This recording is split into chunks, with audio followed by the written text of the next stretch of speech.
انسانی زندگی میں بہت ساری چیزیں ایسی ہوتی ہیں جن کا انسان کی زندگی پر اثر ہوتا ہے۔ ظاہر ہے زہر موت کا سبب بن سکتا ہے۔ تریاک ایک ایسی چیز ہوتی ہے جو زہر کے اثر کو بھی کاٹ دیتی ہے۔ جب آپ کسی شخص کو برا بھلا کہتے ہیں تو لازمی نتیجہ یہ ہوتا ہے کہ وہ شخص آپ سے ناراض ہوتا ہے، اس کے چہرے پر آپ کے لیے اچھے تاثرات نہیں ابھرتے۔ اور جب آپ کسی شخص سے محبت کی بات کرتے ہیں، پیار کی بات کرتے ہیں تو وہ آپ کے قریب ہو جاتا ہے۔ آپ نے اگر کسی شخص کو مکہ دکھایا تو ظاہر ہے اسے غصہ آئے گا، لیکن اگر آپ نے کسی کو نظر جھکا کے محبت سے سلام کیا ہے تو یقیناً اسے آپ سے محبت ہوگی، آپ پہ پیار آئے گا۔ انسان کے اعمال کا اس کی زندگی پر اثر پڑتا ہے۔ ہمارے جو روزمرہ کے معاملات ہوتے ہیں اگر وہ صالحیت والے ہوں، نیک ہوں، اچھے ہوں تو وہ ہماری زندگی پر اثر چھوڑتے ہیں۔ اس سے ہماری زندگی خوبصورت ہوتی ہے، معنی خیز ہوتی ہے، ٹھنڈی ہوتی ہے، راحت والی ہوتی ہے۔ اور ہمارے اعمال اگر بد ہوتے ہیں، برے ہوتے ہیں تو اس کا لازمی نتیجہ یہ نکلتا ہے کہ ہماری زندگی سے سکون چلا جاتا ہے، آزمائشیں، پریشانیاں، تکالیف، دکھ بڑھ جاتے ہیں۔ قرآن مجید فرقان حمید نے ان دونوں عنوانات کو بیان کیا، فرمایا کہ من عمل صالحا من ذکر او انثی، جو بھی نیک عمل کرے چاہے مرد ہو چاہے عورت ہو، وہو مؤمن، ہو وہ مومن، فلنحیینہ حیاتا طیبہ، ہم ضرور اسے پاکیزہ زندگی عطا فرمائیں گے۔ اگر نیک اعمال کرو گے تو شرط ایک ہی ہے کہ مومن ہو، باقی مرد ہو یا عورت ہو یہ کوئی شرط نہیں۔ اگر نیک اعمال کریں گے تو فلنحیینہ حیاتا طیبہ، پھر ہم پاکیزہ زندگی اس شخص کو نوازیں گے۔ مسند امام احمد بن حنبل میں حضرت ابو ہریرہ رضی اللہ تعالیٰ عنہ سے مروی حدیث موجود ہے۔ نبی اکرم صلی اللہ تعالیٰ علیہ وسلم نے ارشاد فرمایا کہ رب کریم فرماتا ہے اگر میرے بندے کریں میری فرما برداری تو میں رات کو ان پر بارش برساؤں گا، دن کو سورج طلوع کروں گا، اور کبھی انہیں کڑک کی آواز بھی سنائی نہیں دے گی، آواز بھی کبھی ان کے قریب نہیں آئے گی کڑک کی۔ اگر میری فرما برداری کریں تو میں ان کے لیے آسانیاں کر دوں گا، رحمت ہو جائے گی بندوں۔ ہمارے جو اعمال ہوتے ہیں وہ لازمی طور پر ہماری زندگی پر اثر انداز ہوتے ہیں۔ آپ خود دیکھ لیں، ایسا نہیں ہے کہ ہماری باتیں صرف سامنے والے پر اثر کرتی ہیں، ہماری گفتگو، ہماری بات، ہمارا انداز ہمارے اپنے اوپر بھی اثر انداز ہوتا ہے۔ آپ کوئی کسی کو ہنسانے والی بات کرنا چاہ رہے ہیں اور آپ نے گفتگو چھیڑی ہے، کوئی بات ایسی ہے جس میں کوئی ایسی بات ہے جس میں لوگ ہنسیں گے، کوئی لطیفہ ہے، کچھ ایسا ہے، تو وہ بات ابھی آپ نے سنائی نہیں، ابھی وہ آپ کے ذہن میں ہے، آپ سنانا چاہ رہے ہیں، لیکن اس کو سوچ کر آپ ہنسنا شروع کر دیتے ہیں۔ اور بہت سارے لوگ ایسے ہوتے ہیں جو بات کر ہی نہیں پاتے، ہنس ہنس کے لوٹ پوٹ ہوتے رہتے ہیں۔ بالکل اسی طرح اگر کوئی شخص ایسی بات کرنا لگا ہے جو دکھ والی بات ہے، تکلیف والی ہے، اس کی زندگی کا کوئی کٹھن مرحلہ، تو بات کرنے سے پہلے وہ رو پڑتا ہے، اس سے بات نہیں ہوتی، اس طرح وہ پھوٹ پھوٹ کر تڑپ کر روتا ہے۔ تو اس کا مطلب ہے حالانکہ ابھی بات اس نے کی نہیں، ابھی اس کے ذہن میں ہے، وہ کرنے لگا ہے، لیکن رونا پہلے آ گیا۔ معنی یہ ہے کہ ہماری گفتگو کا صرف سامنے والے پر ہی اثر نہیں ہوتا، ہماری باتوں کا ہمارے اپنے اوپر بھی اثر ہوتا ہے۔ زندگی میں جو اعمال بھی ہم کرتے ہیں، جو ہم کہتے ہیں، جو ہم سوچتے ہیں، جس طرح کی زندگی ہم گزارتے ہیں وہ ہمارے اوپر اثر انداز ہوتی اور ہمارے اعمال کو وہ پوری طرح متاثر کرتی۔ اس لیے بخاری میں حدیث ہے، نبی اکرم صلی اللہ تعالیٰ علیہ وسلم نے فرمایا بندہ بولتے بولتے بعض اوقات ایسا جملہ بول جاتا ہے اسے پتہ ہی نہیں ہوتا اور اللہ تعالیٰ اس کے درجات کو بلند فرما دیتا ہے، ایک جملے کی وجہ سے، ایک بات کی وجہ سے، ایک خیر کی گفتگو کی وجہ سے اس کے درجات بلند ہو گئے۔ اور حضور فرماتے ہیں تمہیں پتہ ہی نہیں ہوتا اور تم بولتے بولتے بات کرتے، یعنی تمہاری گفتگو تمہاری زندگی میں خود اتنا اثر رکھتی ہے کہ تم بات کرتے کرتے بعض اوقات کوئی ایسی بات کر دیتے ہو کہ اس جملے کی وجہ سے تمہیں خبر بھی نہیں، لیکن اس جملے کی سختی اتنی تھی، اس کی سزا اتنی تھی کہ اللہ اس جملے کی وجہ سے دوزخ کا فیصلہ کر دیتا ہے۔ کیا سمجھایا جا رہا ہے کہ ذرا نا سوچ کے بولو، ناپ تول کے بات کرو، اپنے جملوں کا وزن رکھو، جو منہ میں آیا ہے، جو طبیعت میں آیا ہے، جو من چاہا ہے اسے کہہ نہ دو، پہلے ذرا دیکھو تو صحیح تم کیا کہنے لگے، غور تو کرو کہ تمہاری وہ جو گفتگو ہے وہ کس پس منظر میں ہے، کس عنوان پہ ہے، تم معافی ضمیر کو کن لفظوں اور کن جملوں کا سہارا لے کر تم بیان کرنے لگے ہو، تو ہمارے اعمال ہماری زندگی میں اثر انداز ہوتے ہیں۔ اور پھر یہ نہیں ہو سکتا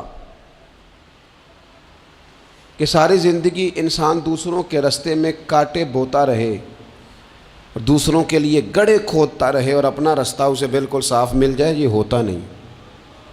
یہ نہیں ہو سکتا کہ وہ ساری زندگی لوگوں کے لیے اندھیرے خریدتا رہے، تراشتا رہے، اور خود وہ چاہے کہ اس کی زندگی میں ہمیشہ روشنی رہے۔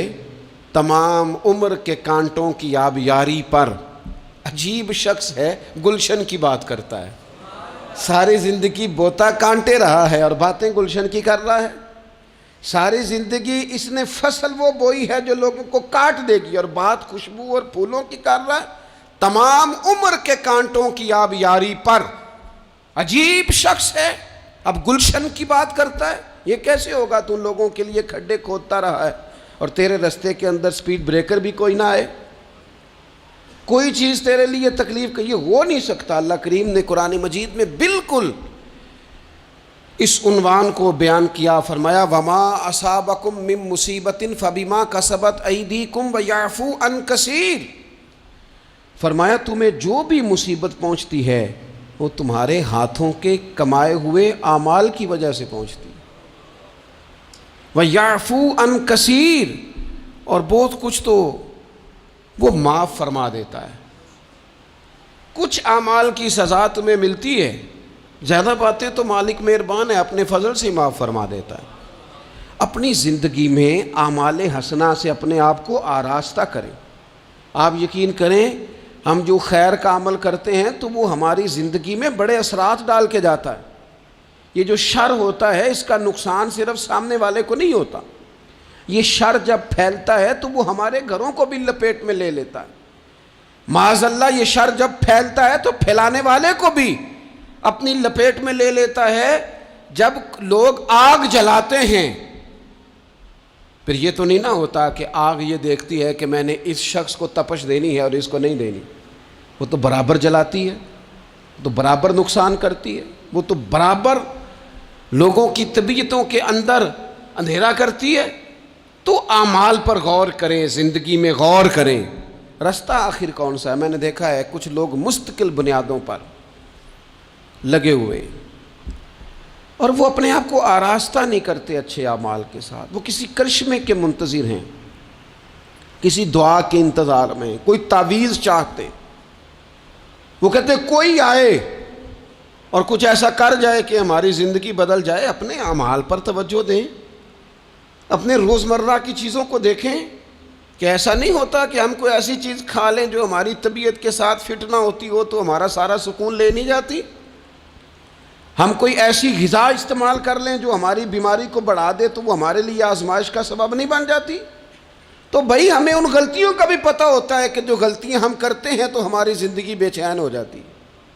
ہمیں ان خطاؤں کا پتہ ہے کہ جن خطاؤں کی وجہ سے ہمارے لیے بہت تکلیف اور بہت آزمائش ہو جاتی ہے، یہ کسی کو کم پتہ ہوتا ہے۔ وہ میں نے کسی سے ایک لفظ سنا تھا، میرے ذہن میں رہ گیا، کسی سیانے نے کہا تھا بندہ اپنا آپ ڈاکٹر ہوتا ہے، بندہ اپنا آپ طبیب ہوتا ہے، بندہ اپنا آپ ہی حکیم ہوتا ہے۔ اسے پتہ ہوتا ہے اس چیز سے طبیعت ٹھیک ہوتی ہے، اس چیز سے طبیعت خراب ہوتی ہے۔ وہ خود جا کے ڈاکٹر کو بتا رہا ہوتا ہے، وہ میں ذرا بد پرہیزی کر بیٹھا ہوں۔